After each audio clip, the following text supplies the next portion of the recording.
네, 안녕하세요. 부동산 플러스 톡톡 시간입니다. 자, 오늘 이 시간에는 고속도로에 대한 이야기를 해볼까 합니다. 자, 고속도로 중에서도 고속도로 지하화에 대해서 한번 말씀을 드릴 텐데요. 자, 기존의 아파트 같은 경우에는 고속도로가 이렇게 있으면은 아파트 주변에 있는 아파트들이 이제 선호하지 않는 그런 아파트였는데, 지금은 오히려 이런 고속도로를 주목을 하셔야 됩니다. 왜냐하면 이 고속도로가 지하화되면서 이곳에 공원이 생기게 되는 곳을 제가 말씀을 드리기 때문에, 자, 이렇게 공원이 생겨버리면은 선호하지 않는 아파트가 갑자기 선호도가 상승을 하면서 당연히 가격도 이렇게 오를 수 있는 여지가 있기 때문에 이런 아파트들을 한번 주변에 있는 아파트들을 살펴보시면 좋을 것 같습니다. 자, 지금부터 하나하나 설명을 해드리도록 할게요. 자, 일단 고속도로 지하화란 여기가 경부고속도로인데, 자, 사방팔방으로 뻗어 있어서 고속도로가 진입로가 대부분 없잖아요. 그래서 여러 가지 불편한 점이 많은 게 사실인데, 자, 먼저 고속도로를 지하화하면은 어떤 장점들이 있냐면요. 먼저 소음 분진, 아까 말씀드렸지만은 미세먼지 같은 환경오염 문제를 해결할 수 있고요. 그리고 이게 어떻게 보면 가장 중요한 건데, 복잡한 교통체증을 좀 해결을 할 수가 있습니다. 자, 그리고 고속도로를 짓고 나면은 여기 지하로 차들이 다니는 거고, 지상 같은 경우에는 자, 일부는 공원을 조성을 해서 나무 같은 것도 심고 해서 사람들이 이용할 수 있게끔 하고요. 자, 그리고 이런 고속도로를 만들 때 보면은 문제가 뭐냐면은 돈이 상당히 많이 들어가거든요. 돈이 엄청나게 들어가는데, 이럴 경우에 통행료 같은 거를 징수를 해서 공사비로 활용을 할 수도 있습니다. 자, 그리고 도로 같은 게 이렇게 있다 보면은, 자, 도로가 있으면은 대부분 우리나라 같은 경우에는 경부고속도로가 위에서 북에서 나무로 관통을 하잖아요. 그러면은 이쪽 구간 한남이라든가 양재 이쪽 아니면 좀 더 내려가가지고 분당이라든가 동탄 이런데 쭉 하여튼 부산까지 이쪽 동과 서로의 교통이 단절되는 이런 문제가 좀 있거든요. 그래서 위로 다리를 고가다리를 놓는다든가 밑으로 굴을 파서 이동을 하게 되는데, 이런 문제들을 좀 해결할 수 있는 구간마다 그런 또 장점이 있다고 볼 수가 있습니다. 자, 이렇게 장점이 많은 게 고속도로 지하 사업이라 사람들이 관심을 가지는데요. 자, 여러분들은 좀 생소한 게 있죠. 자, 예전에는 1950년도대 이때부터는 오히려 도로나 공원을 확보를 하려고 기존에 이렇게 천이 있으면은 천을 아예 다 막아버려가지고 이쪽에다가 도로를 만드는 게 유행이다시피 했는데, 지금은 환경이라든가 여러 가지 이유를 인해서 오히려 이런 하천 같은 거를 다시 드러내고 있습니다. 자, 대표적인 게 청계천 같은 거고, 이런 천 같은 복개천이라고 하는데, 이런 것들을 다시 드러내는 작업들을 여러 군데에서 되게 상당히 많이 하고 있어요. 그래서 요즘은 자연 친화적인 것과 여기도 나와 있지만 환경 같은 부분을 또 먼저 생각을 하기 때문에, 자, 천을 복원하는 작업을 많이 하고 있다고 이렇게 보시면 될 것 같습니다. 자, 이렇게 여기 보시면은 청계천이 있죠. 저 사진에 보시면은 청계천이 길게 쭉 되어 있는데, 이렇게 복원을 해가지고 사람들이 공원으로 활용할 수 있게끔 그렇게도 잘 했는데, 호응이 좀 상당히 좋은 곳이기도 합니다. 자, 이렇게 해서 사람들이 앞으로도 고속도로 같은 경우도 지하 사업을 기대를 많이 하고 있는데요. 자, 그럼 어떤 지역의 고속도로들이 지하 사업을 계획하고 있는지 한번 살펴보도록 할게요. 자, 일단 사진을 하나 준비를 했는데요. 자, 고속도로 지하화 같은 경우에는 지금 보시다시피 좀 생각보다 좀 추진하고 있는 구역이 많아요. 여기 보시면은 빨간색으로 되어 있는 거는 오히려 지금 공사를 하고 있거든요. 제가 포크레인으로 파고 있다고 표현을 했었는데, 자, 이렇게 공사를 하는 곳도 있고, 그리고 파란색 박스 같은 경우에는 앞으로 예정되어 있는 곳 이렇게 보시면 되는데, 자, 하나하나 제가 설명을 해드릴게요. 자, 이렇게 간략하게 제가 표로 정리를 하기도 했는데, 자, 동부간선도로부터 국회대로 공원화까지 차근차근 설명을 해드리도록 하겠습니다. 자, 우선 고속도로 지하화에 대해서 설명하기 전에 좋은 한 가지 예가 있는데, 자, 이렇게 지도를 보시면은 여러분들 서울역 잘 아시죠? 서울역에 보면은 이렇게 서울로 7017이라고 해서, 자, 옛날에 여기가 고가도로였거든요. 자, 남대문에서 서울역으로 이어지는 고가도로가 있는데, 이쪽에 요것을 공원화 시켰습니다. 자, 한번 거리뷰로 한번 봐보면은, 자, 이런 식으로, 자, 이렇게 보이시죠? 이게 서울로 고가다리를 이렇게 만들어서 7017이라고 해서 이렇게 고가다리에 나무 같은 것도 인공으로 이렇게 심어가지고 공원을 조성을 한 건데, 사람들이 상당히 반응이 좋습니다. 특히 이쪽이 만리동이라든가 이쪽 중림동 쪽으로 해가지고는 좀 통행이 좀 불편하고, 보시다시피 이쪽도 공원이 많이 조성되어 있지 않거든요. 근데 고가다리가 생기면서 사람들이 이동이 좀 편리해지면서 좀 상당히 호응을 받고 있는데, 요런 비슷한 개념이라고 좀 생각을 해보시면은 될 것 같습니다. 자, 그러면은 하나하나 한번 살펴보도록 할게요. 어떻게 되는지.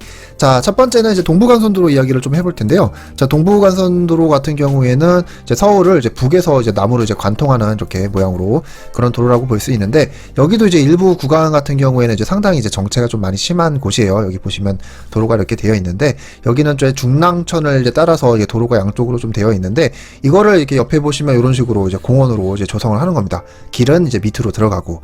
근데 여기는 조금 특이한 게 이제 공구가 109에서 이제 409로 나누어서 자 이제 구간별로 공사를 하고, 그리고 이제 의정부 같은 경우에는 이제 동부 간선도를 또 확장하기도 한다고 해요. 그래서 교통이 좀 좋아지게끔 그렇게 된다고 이렇게 보시면 될 것 같습니다.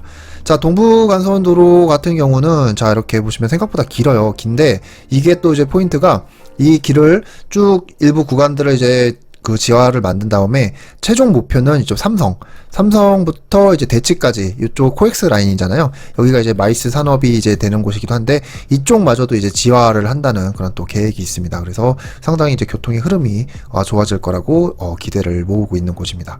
자, 사진으로 이렇게 보시면은 지금은 이제 뻥 뚫린 것처럼 보이는데, 자, 아무래도 이제 로드뷰를 찍을 때 이제 길이 막히지 않은 시간을 좀 간 것 같은데, 이런 식으로 되어 있는데 이쪽이 이제 지하화 된다고 그렇게 보시면 될 것 같습니다. 자, 그래서 사진 다시 한번 확대해서 보시면은 이렇게 또 준비를 하고 있고요. 그래서 이제 사람들이 상당히 좀 기대를 많이 해요. 이렇게 해서 아까 보셨던 사진인데, 이제 상단부는 이렇게 나무를 심어가지고 공원화하니까 주변에 있는 이제 아파트들이 얼마나 좋겠습니까? 가뜩이나 이제 시끄러웠던 차들이 이제 다 들어가고, 좀 뭐 매연 문제라든가 이런 미세먼지 같은 것도 해결이 되기 때문에 좀 상당히 도움이 많이 된다고 이렇게 보시면 될 것 같습니다. 자, 그럼 이런 동부간선도로 지하 구간 중에 어느 구간을 이제 눈여겨 보셔야 되냐면요. 자, 바로 이제 창동교에서 상계교 구간을 이제 좀 보셔야 되는데, 자, 여기 오타가 좀 났네요. 이제 3계교가 아니라 상계교인데, 자, SK건설에서 이제 수주를 직접 했다는 그런 또 기사가 있습니다. 그래서 지도를 한번 여기 살펴보시면은, 자, 이런 식으로 창동에서 상계 구간을 이제 SK건설에서 수주를 해가지고 좀 공사가 이제 과시화됐다고 보시면 되는데, 자, 여기거든요.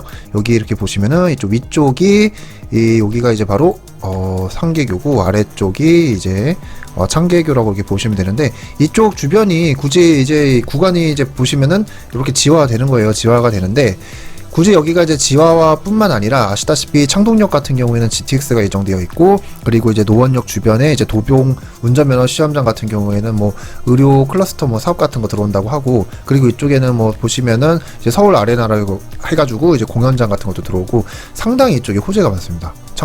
창동역 주변에 호재야 뭐 여러분들도 잘 아시겠지만, 그래서 이쪽 주변에 이제 호재에 플러스가 되면서 이제 지하화까지, 이제 고속도로가 지하화까지 되니까 이 주변이 점점 더 좋아질 수밖에 없겠죠. 그래서 이쪽 주변에 이제 아파트 같은 경우는 상당히 호재이기 때문에 좀 이쪽 주변으로 좀 알아보시면은 좀 상당히 좀 도움이 되실 거라 그렇게 생각이 듭니다. 자, 여기 아까 보여드렸던 사진이고요. 창동교에서 상계교 구간 여기 잘 살펴보시면 될 것 같습니다. 자, 그 다음에는 이제 말도 많고 탈도 많은 이제 경부고속도로 이야기를 할 텐데요. 자, 경부고속도로 지하와 이제 한남에서 양재 구간 좀 말씀을 드려볼게요.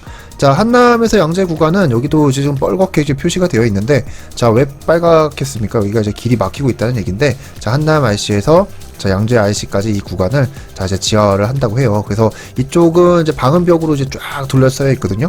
이쪽도 방음벽, 이쪽에 방음벽. 그래서 주변에 이제 아파트들이 있는데, 지금은 이 아파트들이 별로 이제 좋지 않겠죠, 환경이. 근데 이게 만약에 이제 공원화 된다면은 방음벽이 사라져 버리니까 상당히 이쪽에 있는 아파트들은 이제 가격이 이제 상승할 수밖에 없는 그런 구조로 되는데, 실제로 이제 얘기가 좀 나와서 일부 반영이 된 아파트들도 있다고 해요. 근데 공사 기간이 좀 길어지다 보니까는 조금 길게 가는 그런 경향이 있습니다. 자, 고속도로 지하 사진을 보시면요, 여기는 좀 특이한 게 고속도로 자체를 이중으로 만듭니다. 이렇게 층으로 해가지고 좀 더 한 차로만 만들면은 좀 복잡하니까 아예 그냥 2층으로 만들어서 더 원활하게 그렇게 만든다고 하고, 공원도 이제 아주 화려하게 이렇게 이런 뭐 조감도 상으로는 그런데, 자, 서초구청에서 이렇게 만든 건데 좀 되게 멋있어 보이죠.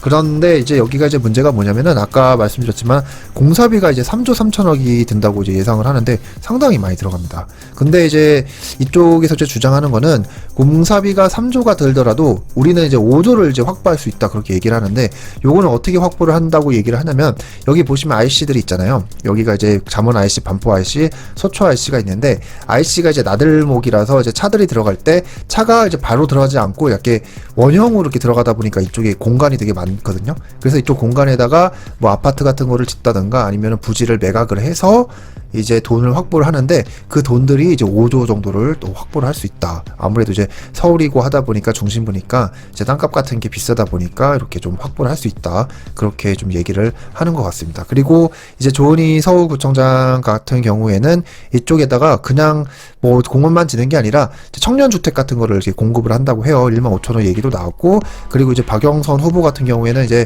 조금 있으면 이제 서울시장 선거가 있는데, 자꾸 이제 언급을 하는 게, 주택 공급에 언급을 하는 게 이제 경부고속도로를 활용을 해가지고 지하를 한 다음에 이곳에다가 또 이제 집을 지면 된다, 이렇게 공급을 하면 된다, 그렇게 언급을 해서 이제 아무래도 좀 정치적인 게 좀 많이 좀 들어가 있어요, 이쪽 고속도로가. 그래서 좀 사업이 빨리 추진되면 좋을 텐데 좋은 방향으로 갔으면은 좋을 것 같습니다. 자, 이렇게 해서 경부고속도로 사진 보시면은 제가 말씀드렸다시피 이렇게 방음벽으로 쭉 되어 있어요. 그래서 이쪽에 있는 뭐 여기 진흥 아파트, 이런 아파트라든가 이쪽에 뭐 새로 지은 아파트들도 있는데, 나중에 이거 이제 다 철거돼 버리고 이쪽에 이제 공원화 되면은 얼마나 좋겠습니까?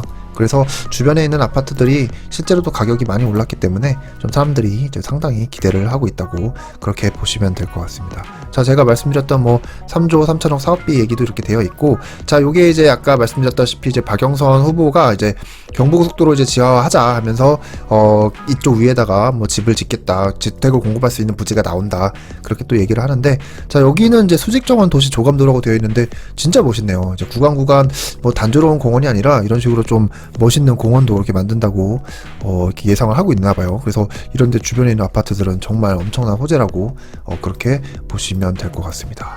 자, 그래서 뭐 청년 임대주택, 뭐 공공 분양 같은 거 이렇게 뭐 활용을 한다고 하니까, 자, 앞으로 어떻게 할지 좀 지켜보시면 좋을 것 같습니다.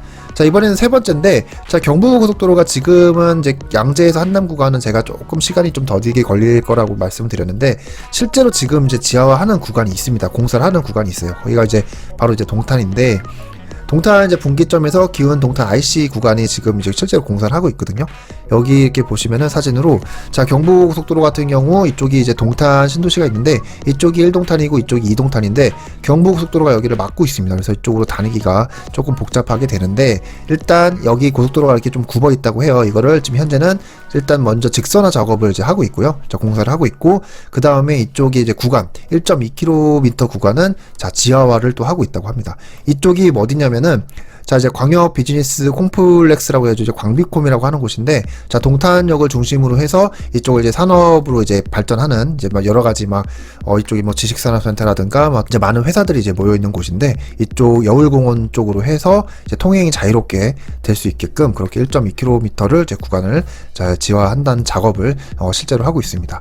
자, 그래서 이제 사람들이 이제 나중에 여기가 이제 완공이 되면은 아주 편리하게 이용을 할 수가 있게 되는데, 자, 동탄 같은 경우가 이렇게 아까 보셨다시피 이쪽 동탄 1동탄에서 여기 약간 이렇게 도로가 이렇게 부채꼴 모양으로 되어 있는 곳이 동탄 1이고, 이쪽이 동탄 2 신도시인데, 이쪽 구간이 이제 앞으로 교통이 좀 편리해질 거라고 그렇게 보시면 되겠습니다. 자, 이렇게 해서